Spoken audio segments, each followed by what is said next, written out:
Shalom, selamat pagi Bapak Ibu teman-teman. Apa kabar Anda hari ini? Bersyukur kepada Tuhan karena anugerah Tuhan yang besar dalam hidup kita. Kita boleh ada di dalam forum ini bersama-sama untuk merenungkan firman Tuhan. Saya berdoa senantiasa kiranya renungan-renungan yang saya sharingkan boleh menjadi berkat buat kita semua dimanapun kita berada. Bapak Ibu teman-teman sekalian, kita akan melanjutkan renungan kita di dalam tema yang saya berikan judul besar adalah Doing God's Agenda, Not Mine. Bagaimana kita melakukan agenda Tuhan, bukan saya. Dalam bagian yang pertama, mengapa ini menjadi sebuah tema yang penting yang saya angkat pada kita pada saat ini? Karena kita bersama-sama ingin belajar untuk kita membuat sebuah resolusi hidup kita, membuat sebuah goal perencanaan hidup kita. Kita mencoba untuk melakukan kehendak Tuhan, ya, agenda Tuhan bukan agenda kita. Saudara, siapa di antara kita yang saat ini sudah memiliki resolusi di dalam tahun 2022? Memiliki goal perencanaan 2022? Mungkin sebagian besar yang mendengar renungan ini sudah punya itu semua. Apa yang menjadi perencanaan hidup kita dalam tahun ini? Apa yang menjadi tekad kita atau resolusi hidup kita dalam tahun ini? Bapak Ibu sekalian, banyak orang yang berkata begini, saya ingin tahun 2022 lebih kaya. Saya ingin mengalami hidup yang lebih sejahtera.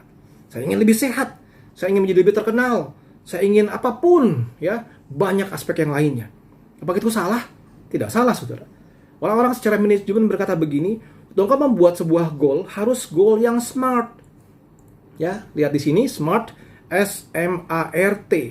Artinya sebuah goal yang harus memiliki kriteria-kriteria tertentu yang smart gitu ya. Saya coba sedikit bahas saja ya.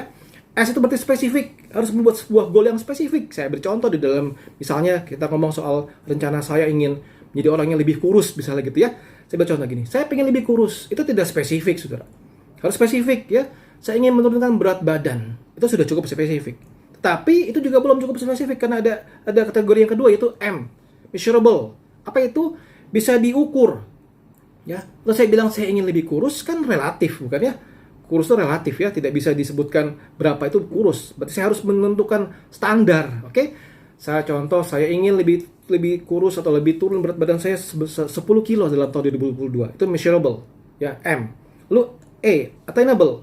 Artinya apa? Saya ingin goal itu harus goal yang saya bisa raih gitu ya. Saya punya planningnya. Oh, saya harus turun sebulan sekilo misalnya.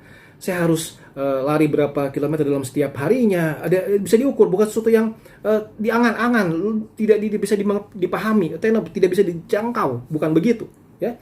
Lalu goal harus yang R, realistik. Ya, misalnya saya katakan di sini, saya ingin jadi pilot. Ya, jelas-jelas dalam posisi sekarang sudah tidak realistis ya. Tapi kalau saya berkata saya ingin turun berat badan 10 kilo itu lebih realistis. Dan ada T-nya, time bound, ya, ada tenggat waktunya, ya. Tidak bisa saya bilang saya pengen kurus kapan? Ya kapan-kapan, ya nggak bisa, gitu ya, nggak bakal tercapai. Ada time bound-nya. Kapan? Di 2022 akhir, mungkin di tanggal 25 Desember gitu ya. Nah, itu sebuah goal yang smart. Saudara, silakan evaluasi apakah goal yang Anda buat goal yang smart. Lalu di dalam profesi saya sebagai agen asuransi, kita tergabung dalam sebuah institusi besar itu MDRT, ya, Million Double Round Table. Di situ diajarkan sebuah konsep whole person concept. Mereka mencoba untuk mendrive agent-agentnya untuk menjadi seorang yang punya konsep hidup yang menyeluruh, whole person concept, balance. Ada 7 bagian vital dalam hidup yang diajarkan, yaitu membalanskan antara health, unsur health, kesehatan tubuh, kemudian relationship, hubungan dengan orang-orang, kemudian spiritual, yaitu kerohanian, urusan-urusan rohani, education, soal self-study, soal belajar, F itu financial, bicara mengenai soal keuangan, kemudian S itu service, bagaimana pelayanan kita kepada orang-orang, dan terakhir karir, bagaimana kita terus bisa memacu diri di dalam karir kita. Dan mereka menekankan, coba memiliki konsep yang utuh, balance ke-7 aspek tadi.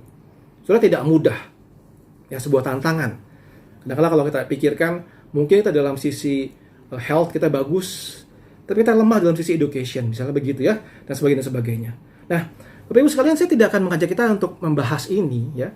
Kalau Bapak Ibu sekalian ingin sama-sama dengan saya diskusi secara pribadi mengenai goal segala macam, kita bisa ngobrol secara pribadi di IG maupun di komen di bawah ini. Tapi yang saya akan ajak kita sama-sama renungkan adalah begini.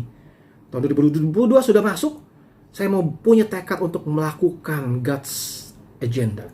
Melakukan apa yang menjadi keinginan Tuhan, agenda Tuhan dalam hidup saya. Dan untuk itu saya harus lebih tahu lebih dahulu apa yang menjadi God's will atau kehendak Tuhan. Nah, inilah yang akan kita renungkan sama-sama. Saudara, bagaimana kita bisa memahami God's will? Yang paling simpel begini. kita tidak mungkin bisa memahami Tuhan 100%. Ya, tidak mungkin bisa memahami Tuhan 100%. Mengapa? Karena kita manusia hanya ciptaan. Kita bukan pencipta. Bagaimana mungkin ciptaan yang terbatas ini bisa memahami pencipta yang tidak terbatas? Tidak mungkin bisa. Bagaimana mungkin sesuatu yang saya ciptakan, contoh kalau saya ciptakan jam tangan dengan sangat canggih, bagaimana si jam tangan bisa memahami pola pikir saya sebagai pencipta? Tidak mungkin bisa. Itu satu hal yang perlu kita ingat dulu di awal, bahwa kita tidak mungkin bisa memahami Tuhan 100%. Ulangan 29 seperti ini firman Tuhan. Hal-hal yang tersembunyi ialah bagi Tuhan Allah kita. Tetapi hal-hal yang dinyatakan ialah bagi kita dan bagi anak-anak kita sampai selama-lamanya, supaya kita melakukan segala perkataan hukum Taurat ini. Dan inilah hukum dasarnya, saudara sekalian. Kita tidak mungkin bisa memahami Tuhan. Ada hal yang tersembunyi yang milik Tuhan yang tidak mungkin kita bisa pahami. Misteri Tuhan yang tidak mungkin kita pahami. Mengapa? Karena Dia ingin itu terjadi seperti itu. Tetapi ada hal-hal yang Dia nyatakan bagi kita. Dalam diskusi-diskusi teologi, kadang orang terpentok di dalam pemahaman-pemahaman yang akhirnya rumit tidak karuan. Kenapa? Karena memang ada hal yang tidak mungkin kita bisa memahami. Bagaimana saya bisa mengerti Allah Tritunggal secara tuntas secara pikiran saya? Bagaimana saya bisa mengerti kemanusiaan Kristus secara tuntas dalam pikiran saya? Sampai satu titik kita akan stop, tidak bisa mengerti itu. Kenapa? Karena ada hal yang tersembunyi yang bagi Allah. Nah, hal-hal yang Allah nyatakan itu yang kita mau sama-sama pelajari. Aspek yang pertama adalah secara umum, kita tahunya general revelation, ya. Allah menyatakan diri melalui ciptaannya.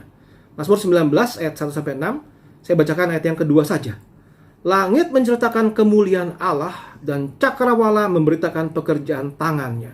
Puji Tuhan, saudara. Kalau kita melihat gunung, melihat langit yang begitu indah, kita bisa memuji kebesaran Tuhan. Sungguh besar kau Allahku, how great thou art. Mengapa? Karena dari situ kita bisa melihat seolah-olah Allah itu membukakan dirinya, ini loh luar biasanya Tuhan. Alkitab mengatakan, langit menceritakan kemuliaan Allah. Ini pernyataan Allah yang pertama secara umum, secara general. Lalu yang kedua secara khusus. Ibrani 11 ayat 1. Pada zaman dahulu Allah berulang kali dalam berbagai cara berbicara kepada nenek moyang kita dengan perantara nabi-nabi. Jadi di perjanjian lama Allah berbicara dengan perantara nabi-nabi. Allah memanggil para nabi untuk menjadi juru bicara Allah, untuk memahami apa itu isi hati Tuhan Allah. Kemudian ayat yang kedua, pada zaman akhir ini Ia telah berbicara kepada kita dengan perantaran anaknya yang telah ditetapkan sebagai yang berhak menerima segala yang ada. Oleh Dia Allah telah menjadikan alam semesta. Ia adalah cahaya kemuliaan Allah dan gambar wujud Allah dan menopang segala yang ada. Dan dengan firman-Nya yang penuh kekuasaan, dan setelah Ia selesai menyelesaikan pencucian dosa, Ia duduk sebelah kanan Allah yang maha besar di tempat yang maha tinggi. Saudara, dalam perjanjian baru kita mengenal Yesus Kristus datang menjadi bayi, menjadi manusia, dan berbicara, mengajar, menegur, melakukan mujizat. Itulah cara Allah menyatakan diri melalui perantara Yesus Kristus. Dan pada akhirnya Yesus naik ke surga, Yesus mengaruniakan Roh Kudus dan firman Tuhan bagi orang-orang yang hidup setelah zaman Tuhan Yesus. 2 Timotius 3 ayat 16. Tulisan yang diilhamkan Allah memang bermanfaat untuk mengajar, untuk menyatakan kesalahan, untuk memperbaiki kelakuan, untuk mendidik orang dalam kebenaran. Jadi saudara, kita sudah bisa memahami, mencoba mengerti lewat apa? Firman Tuhan, lewat Alkitab. Kita tidak lagi hidup dengan zaman Tuhan Yesus mendengar Dia langsung, tidak. Kita tidak lagi mendengar nabi-nabi langsung berbicara, tidak. Tapi kita memahami firman Tuhan, mengenali isi hati Tuhan lewat firman Tuhan. Nah, poin yang ketiga, untuk memahami, mengenal Tuhan, mengetahui kehendak Tuhan, tidak ada cara instan. Tidak ada cara instan, saudara. Perlu proses seumur hidup. Saya berikan contoh. Atau engkau mengenal, atau engkau akhirnya berpacaran, kau kemudian menikah dengan seorang yang menjadi pasanganmu saat ini, menikah 1 tahun, menikah 2 tahun, 5 tahun, 10 tahun, 25 tahun, dan seterusnya. Pertanyaan saya begini, apakah pengenalanmu pertama kali dengan orang itu sama dengan pengenalanmu saat ini setelah menikah 10 tahun misalnya?